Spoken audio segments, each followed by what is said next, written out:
Halo, jumpa lagi di BG Channel. Nah, hari ini kita sudah memasuki sub 3 pembelajaran ketiga, namun tetap masih di tema 1. Pada materi hari ini, Bapak akan lebih fokuskan pada materi IPA, yaitu tentang pemantulan dan penyerapan bunyi yang sering terjadi di lingkungan sekitar kita. Tapi sebelum itu, mari kita berdoa agar pembelajaran kali ini tetap berjalan dengan lancar dan lebih bermakna. Berdoa dipersilahkan. Berdoa selesai. Nah, mari kita mulai pembelajaran hari ini. Pernahkah kamu mencoba berteriak di lapangan? Apa yang terjadi? Bandingkan juga ketika kamu berteriak di kamar mandi. Apa perbedaannya? Untuk menjawab itu, hari ini Bapak akan menjelaskan materi pemantulan dan penyerapan bunyi dalam kehidupan sehari-hari. Pada praktikum pembelajaran yang lalu, kita sudah mengetahui bahwa benda-benda di sekitar akan sangat berpengaruh pada bunyi yang kita dengar. Contohnya, pada percobaan yang lalu, penggunaan media keras dan lunak dalam memantulkan bunyi akan sangat berpengaruh pada bunyi yang kita dengar. Jadi bagaimana bunyi dapat terpantul? Nah, Bapak contohkan. Sebuah kelereng yang kita lempar ke dinding yang keras akan mengalami pemantulan. Demikian juga dengan bunyi. Bunyi juga dapat memantul jika dalam perambatannya bunyi tersebut dihalangi oleh benda yang permukaannya keras, seperti kayu, kaca, dinding atau besi, maka bunyi tersebut akan dipantulkan. Bunyi juga dapat diserap. Benda-benda yang dapat menyerap bunyi adalah benda-benda yang permukaannya lunak. Benda yang demikian disebut peredam bunyi.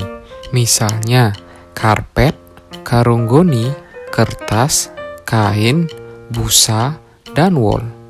Benda-benda tersebut dapat digunakan untuk mencegah terjadinya gaung atau kerdam.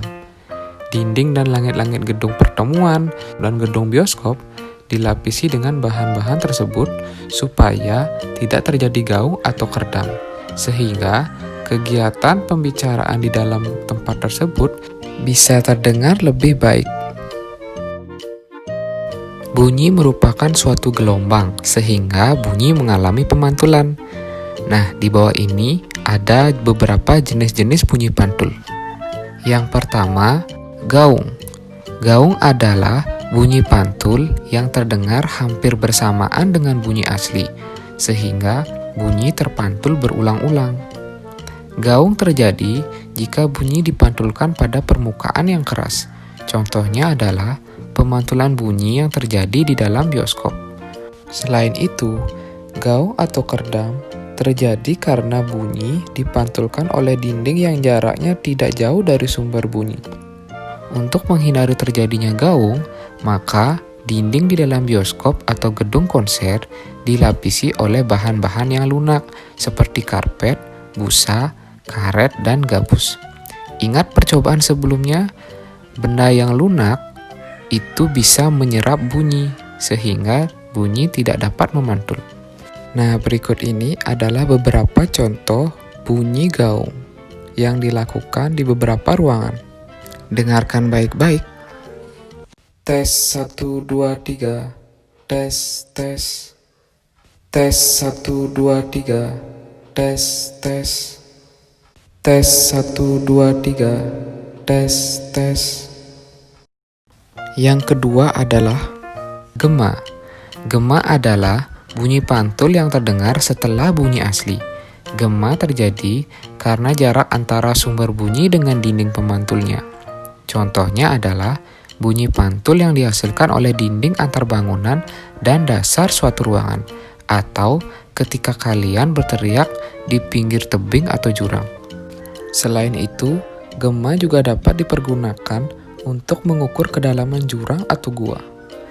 Nah, berikut ini adalah beberapa bunyi yang termasuk dalam gema. Dengarkan baik-baik. Tes 1, 2, 3. Tes, tes. Tes 1, 2, 3. Tes, tes. Berikutnya ada resonansi bunyi. Resonansi adalah peristiwa ikut bergetarnya suatu benda karena ada benda lain yang bergetar. Berikut ini adalah contoh peristiwa resonansi yang menguntungkan dan merugikan. Resonansi yang menguntungkan yaitu resonansi yang terjadi pada alat musik seperti gitar, gamelan, dan genderang. Jadi resonansi itu enak terdengar. Resonansi yang merugikan yaitu resonansi yang terjadi pada suara deru pesawat terbang yang dapat membuat kaca pecah dan bunyi audio musik yang terlalu keras. Resonansi ini dapat merugikan bagi telinga. Demikian untuk materi pembelajaran hari ini. Bapak harap apa yang Bapak jelaskan hari ini bisa kalian pahami dengan baik. Jika menurut kalian video ini menarik, jangan lupa like dan subscribe agar channel ini lebih semangat lagi untuk mengembangkan materi. Selalu jaga kesehatan di rumah. Kita akan bertemu pada video pembelajaran berikutnya. Akhir kata Bapak ucapkan, sampai jumpa.